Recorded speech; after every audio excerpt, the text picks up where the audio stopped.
तो दोस्तों, जो पहला पॉइंटर था इंडियन कल्चर सैलेंट एस्पेक्ट, इसके हम सारे सब टॉपिक्स कवर कर चुके हैं अपने प्रीवियस लेक्चर्स में। अब हम शुरू करने जा रहे हैं अपने अगले टॉपिक्स, जैसे पॉइंटर 2 मॉडर्न इंडियन हिस्ट्री और द फ्रीडम स्ट्रगल। तो इसका पहला टॉपिक है the revolt of 1857 causes leaders nature reason of failures. और जो लोग आज पहली बार इस सीरीज़ को ज्वाइन कर रहे हैं तो मैं उनको बता दूं, ये हमारी मेंस नोट सीरीज़ है। यहाँ पर हम अपने हैंड रिटन नोट्स बनाने का ट्राई कर रहे हैं, क्योंकि मोस्टली लोग मेंस में वही फेल होते हैं जिनके पास खुद के हैंड रिटन नोट्स नहीं होते हैं, या उनके पास कोई ऐसा मटेरियल नहीं होता जिससे वो रिवाइज़ कर सकें। क्योंकि एग्ज़ाम में जाकर आपके पास इतना समय ही नहीं रहता कि आप वहाँ पे आंसर्स को सोच सकें, तो फिर पहले से आपको नोट्स बनाने रहते हैं। और अगर आप उन नोट्स को बना लेते हो तो फिर आपके चांसेस और लोगों से कहीं ज़्यादा हो जाते हैं सिलेक्ट होने के। और यही गलतियाँ लोग 3, 4, 5 अटैम्प्ट तक करते रहते हैं और समझ नहीं पाते, इसलिए उनको इतना टाइम लग जाता है। तो ये क्या है, ये GS1 का सिलेबस है, इसको मैंने डिकोड कर दिया है सब टॉपिक्स में, छोटे छोटे टॉपिक्स में जो आपको पढ़ने होते हैं, सारे क्वेश्चंस आते हैं जिससे। तो इसके सारे ऊपर के टॉपिक हम प्रीवियस लेक्चर में कवर कर चुके हैं, आप जाके देख सकते हैं। अब हम शुरू करेंगे अपना अगला टॉपिक, जो कि है अपना द मॉडर्न इंडियन हिस्ट्री और द फ्रीडम स्ट्रगल। और ये PDF मेरे टेलीग्राम चैनल पे आपको मिल जाएगी, उसका लिंक डिस्क्रिप्शन में है, और जाके आप मेरे टेलीग्राम चैनल को ज्वाइन कर सकते हैं, वहीं मैं सारे अपडेट्स देता हूँ।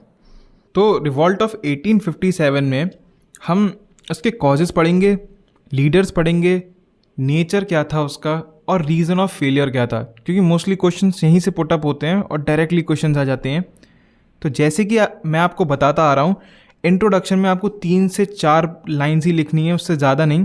तो the revolt of 1857 was the first major armed uprising against British rule in India. देखिए, इसे पहली आज़ादी की क्रांति भी कहा जाता है, फर्स्ट वॉर ऑफ इंडिपेंडेंस भी बोलते हैं इसको। बिगेन एट मेरठ ऑन 10 मई 1857। तो मेरठ में शुरू हुआ था, और जैसे कि पता ही है आपको 1857 रिवॉल्ट है, तो 1857 में ही शुरू हुआ होगा। कब शुरू हुआ था? 10 मई। अगर आप इस डेट को डाल के आएंगे वहाँ पे तो थोड़ी सी आपकी कॉपी अलग दिखाई देगी, है ना। तो कुछ माइनर चीज़ों को हमें याद कर लेना चाहिए। Spread across north and central India. तो अब थोड़ी सी वैल्यू एडिशन करते हैं जो आप इंट्रो में यूज़ कर सकते हैं।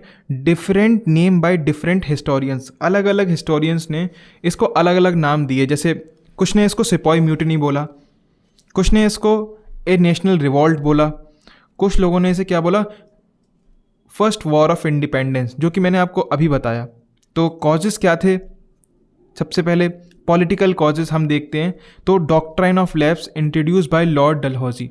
देखिए, जो लॉर्ड डलहौजी था उसका ये कहना था कि अगर आपका कोई हायर नहीं है, यानी कि आपका कोई संतान नहीं है लड़का, तो आपकी प्रॉपर्टी जो है सारी ब्रिटिश एक्वायर कर लेगा, मतलब जो भी हाँ ब्रिटिश रूल था एक्वायर कर लेगा। क्योंकि अगर कोई हायर नहीं है तो आप अपनी प्रॉपर्टी उसको ट्रांसफ़र नहीं कर सकते, तो उसको डॉक्ट्राइन ऑफ लैप्स बोलते हैं। तो यार ये तो बहुत गलत चीज़ थी। किसी ने अगर बच्चा अडॉप्ट कर लिया, जैसे कि रानी लक्ष्मीबाई का था, तो उनके साथ बड़ा प्रॉब्लम हो रहा था। तो यही था एनेक्सेशन ऑफ अवध का एनेक्सेशन कर लिया 1856 में, उसकी वजह से। Removal of traditional rulers and princesses, तो यहाँ के जो राजा होते थे उनको हटा के ज़्यादातर ये ब्रिटिश रूल एस्टैब्लिश करने की कोशिश करते थे।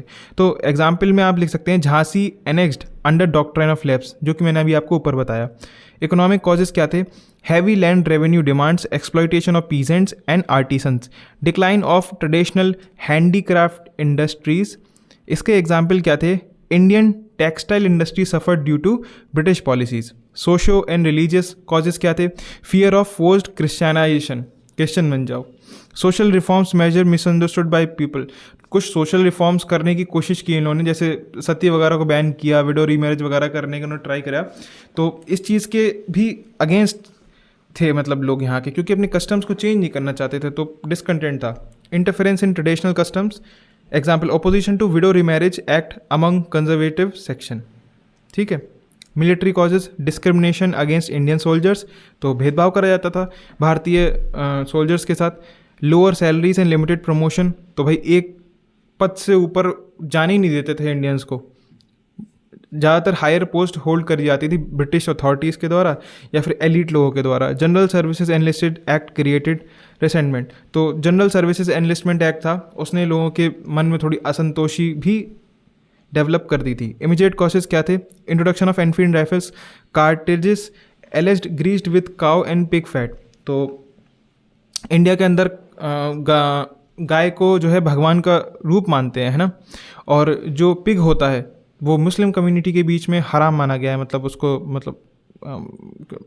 वो माना जाता है, मतलब गलत माना जाता है। तो यहाँ पे क्या हुआ, एनफील्ड राइफल्स की जो कार्ट्रिजेज होती हैं उनको काव के फैट से और पिग के फैट से ग्रीस करा गया और उसको मुंह से काटना पड़ता था। तो ना वो मुस्लिम काट सकते थे ना वो हिंदू काट सकते थे, तो ये भी एक कॉज था। वैल्यू एडिशन क्या है इसके में? The cartridge issue acted as a spark while political and economic grievances had already created wide spread discontent. तो मेजर लीडर्स कौन कौन से थे? तो दिल्ली से कौन थे? बहादुर शाह जफर थे, कानपुर से नाना साहिब, झांसी से रानी लक्ष्मीबाई, अवध और लखनऊ से कौन थे? बेगम हजरत महल, बिहार कुंवर सिंह और फैज़ाबाद से मौलवी अहमदुल्ला शाह। तो नेचर देख लेते हैं। तो पहला व्यू देखते हैं कि क्या था पहला व्यू।